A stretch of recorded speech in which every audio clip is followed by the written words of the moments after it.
अस्सलाम वालेकुम व्यूअर्स, आप कैसे हैं? यकीनन ठीक होंगे। तो आज मैं जा रहा था एक रिफा यूनिवर्सिटी में, मेरा सेमिनार में एज ए गेस्ट स्पीकर मैं इनवाइटेड हूँ। तो डिफरेंट यूनिवर्सिटीज़ में पहले भी मैं जाता रहता हूँ एज ए गेस्ट स्पीकर। तो जो लेक्चर मैंने उधर देना है, मैंने कहा इधर मेरे जो स्टूडेंट्स हैं, जो फॉलोअर स्टूडेंट्स हैं, जो मुझसे फिनेंस, टैक्सेशन और उसको फॉलो करते हैं यूट्यूब चैनल पे, तो उनके लिए भी कुछ चीज़ें जो है मैं गोशगुजार कर दूँ। जैसे कि इस का स्कोप जो होता है इस लेक्चर का, वो बेसिकली ये होता है कि एक तो इनको प्रैक्टिकल सिखाना होता है कि प्रैक्टिकल क्या है, टैक्सेशन में प्रैक्टिकल क्या हो रहा है, और दूसरा ये होता है कि इसमें जो कल को ये स्टूडेंट्स जो हैं बैचलर्स के, ये अपना कैरियर कैसे बना सकते हैं टैक्सेशन में। तो उस कैरियर के लिए अब दो चीज़ें हैं, दो उसमें आप तरह से कैरियर बना सकते हैं। एक तो पब्लिक सेक्टर में जाके बना सकते हैं और दूसरा जो है वो प्राइवेट सेक्टर में बना सकते हैं। जो पब्लिक सेक्टर में जाना चाहते हैं उन बच्चों को तो मैं ये एडवाइस करूँगा, तो सबसे पहले तो वो कोशिश करें कि अपना बैचलर्स करने के बाद वो CSS की तैयारी करें, उसको अच्छी तरह कोशिश करें, क्वालिफाई करें, रिटर्न में अच्छे मार्क्स लें, इंटरव्यू के लिए अपने आप को प्रिपेयर करें। और अगर वो CSS क्वालिफाई कर लेते हैं तो फिर एज ए वो असिस्टेंट कमिश्नर ग्रेड 17 में FBR को ज्वाइन करेंगे और उधर असिस्टेंट कमिश्नर इनलैंड रेवेन्यू उनका होगा। और फिर हर 3 साल बाद, 5 साल बाद उनकी प्रमोशन होती जाएगी। और जो इस तरह से 17 ग्रेड में आएंगे असिस्टेंट कमिश्नर, वो उसके बाद डिप्टी कमिश्नर बनेंगे, एडिशनल कमिश्नर बनेंगे, एडिशनल कमिश्नर के बाद वो कमिश्नर बनेंगे, फिर चीफ कमिश्नर, फिर बोर्ड में मेंबर बन जाएंगे। हो सकता है कि किसी की जाके chairman federal board of revenue भी बन जाए। तो ये इस तरह से पब्लिक सेक्टर में एक तो ये चीज़ है। दूसरी ये है कि कुछ वो inspectors federal board of revenue appoint करता है, तो जिसमें ये शर्त होती है कि उसने कॉमर्स में ग्रेजुएशन की हो। नंबर एक तो ये है कि कॉमर्स में ग्रेजुएशन हो, या फिर उसने मैथ पढ़ा हो, इकोनॉमिक्स पढ़ी हो, इस तरह का कोई सब्जेक्ट हो। तो वो as a inspector federal public service commission के थ्रू ग्रेड 16 में as a commissioner, as a inspector appoint हो जाते हैं। तो जो इंस्पेक्टर एज ए अपॉइंट होता है, तो वो भी with the passage of time promote होके असिस्टेंट कमिश्नर या डिप्टी कमिश्नर तक चले जाते हैं। तो अगर वो भी नहीं स्टूडेंट कर सके जो, तो उनके लिए फिर ये होता है कि एक ग्रेड 11 के लिए आते हैं उसमें UDC, और फिर इसी तरह 9 के शायद LDC है, स्टेनोटाइपिस्ट, और इस तरह के जो सपोर्टिंग स्टाफ होता है वो अपॉइंट करता है FBR को। तो FBR में वो वैकेंसीज़ आती रहती हैं, जिसमें उनके रिक्वायरमेंट जो होती है कि इनकी KPO एज ए की पंच ऑपरेटर कितनी स्पीड है, इनकी ये उसके टाइपिंग की स्पीड क्या है। तो उसमें एज ए वो ग्रेड 14 और ग्रेड 11 और ग्रेड 9 के अपॉइंटमेंट्स हो जाती हैं। तो फिर with the passage of time वो इंस्पेक्टर तक पहुंच जाते हैं। तो इस तरह से ये एक अगली कैटेगरी आ जाती है। तो अब उसके बाद जो कैटेगरी आती है वो है जो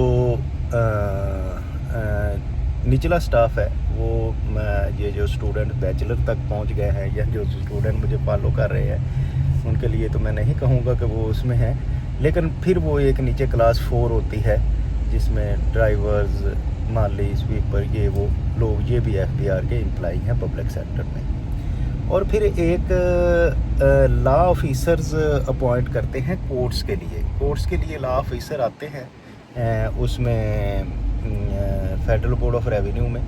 तो वो भी इसकी जो लॉ करने के बाद जो कोर्ट केसेस होते हैं FBR के, उनके लिए किए जाते हैं, अपॉइंट किए जाते हैं और फिर वो भी पब्लिक सेक्टर में आप कह सकते हैं कि उनका भी कुछ किरदार होता है। LAs का लॉ ग्रेजुएट जो है वो भी पब्लिक सेक्टर में आ जाते हैं।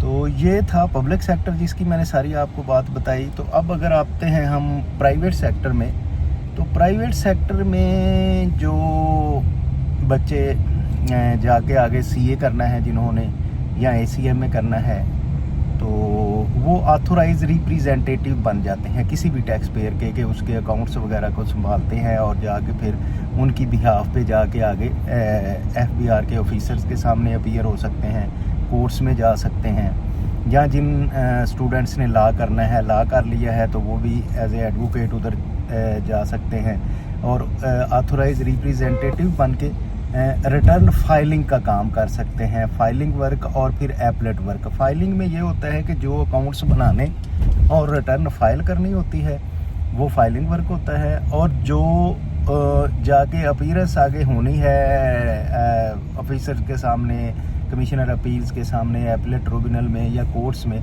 तो उसको एपलेट वर्क कहते हैं। तो इस तरह से 2 तरह के ये भी कामों में डिस्ट्रीब्यूट है, तो जिसमें ये जा सकते हैं स्टूडेंट्स। और फिर उसके बाद एक कैटेगरी जिसको आप ये कह सकते हैं कि किसी ने अगर टैक्स के साथ ग्रेजुएशन की है, टैक्स सब्जेक्ट उसका एक बीच में है, या BCom पहले होता था, अब BS में टैक्सेशन उसने पढ़ी है, तो वो 1 साल के लिए किसी ऑफिस किसी ऑर्गेनाइजेशन में जो टैक्सेशन में डील कर रही है, तो उसमें उसका एक्सपीरियंस हो तो वो उसको ITP होता है, इनकम टैक्स प्रैक्टिशनर सर्टिफिकेट उसको मिल जाता है। तो फिर वो भी प्रैक्टिस कर सकता है, फाइलिंग वर्क भी कर सकता है और एपलेट वर्क भी कर सकता है। तो ये 4 कैटेगरी हैं जिसमें चार्टर्ड अकाउंटेंट्स, ICMAs, उसके अलावा जिन्होंने लॉ किया है वो, और BCom वाले, ये इसमें आते हैं। तो उसके बाद एक और है कि सपोर्टिंग स्टाफ प्राइवेट सेक्टर्स में भी चाहिए होता है, कि जो बैक एंड में बैठ के काम करता है, गो के वो जाके अपीयर तो नहीं हो सकता ऑफिस में या अपील में जाके काम तो नहीं कर सकता, लेकिन उसमें उस काम को बैकअप देने के लिए सपोर्टिंग स्टाफ की ज़रूरत होती है। जैसे कि उसमें जो फाइलिंग वर्क करने वाले हैं, कॉमर्स ग्रेजुएट हैं या दूसरे ग्रेजुएट हैं, या वक्त के साथ साथ वो अंडरस्टैंड कर जाते हैं, समझ सकते हैं, तो वो रिटर्न फाइल कर देते हैं। अब रिटर्न फाइल तो घर बैठे क्योंकि ऑनलाइन ही करनी है, तो वो जो उसने किसी स्टूडेंट ने अगर बैचलर सिंपल भी किया है या उसने FA चाहे किया है, लेकिन उसने काम सीख लिया और उस पर ग्रिप आ गई, तो वो घर बैठे उस पर काम कर सकता है।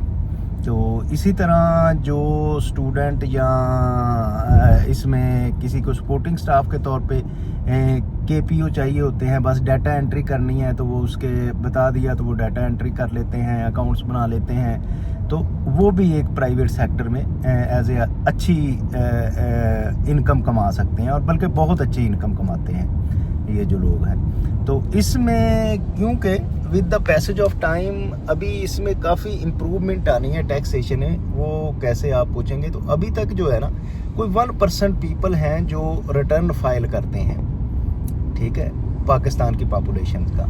लेकिन अगर हम पूरी दुनिया में देखें तो पूरी दुनिया में ये तकरीबन 60% तक भी रिटर्न फाइल होती है ऑफ द पॉपुलेशन। तो 30% तो बहुत है, तो इसी तरह 20%। तो मैं समझता हूँ कि अगर 10% पाकिस्तानी करना शुरू कर दें रिटर्न फाइल, तो जो फाइलिंग वर्क और एपलेट वर्क वाले लोगों का काम इतना बढ़ जाएगा कि 10 टाइम हो जाएगा। तो इसमें स्कोप जो है, बहुत स्कोप है, अभी भी मैं समझता हूँ कि इसमें काफ़ी स्कोप है अगर कोई इसको एज ए कैरियर अपनाना चाहता है। तो ये तो हो गई बात इसकी कैरियर की। तो उम्मीद है कि आपको ये आज का व्लॉग बहुत अच्छा लगा होगा, और जो स्टूडेंट्स या जो पेरेंट्स सुन रहे हैं या कोई बड़े भाई हैं जो भी रिस्पॉन्सिबल पर्सन है, वो कैरियर प्लानिंग के लिए बच्चों के लिए मेरा ख्याल है उनको ये हेल्पफुल होगा कि टैक्सेशन में कैरियर अपना कैसे बनाया जा सकता है। तो अगर आप इस तरह की वीडियोस सुनना चाहते हैं, टैक्सेशन सीखना चाहते हैं, टैक्स में अपना कैरियर बनाना चाहते हैं, तो आप हमारे YouTube चैनल को लाइक करें, शेयर करें, सब्सक्राइब करें और अगर कोई प्रॉब्लम आ रही हो तो कमेंट बॉक्स में कमेंट करें तो उसका प्रॉपर रिप्लाई दिया जाएगा। Thank you very much, have a nice day.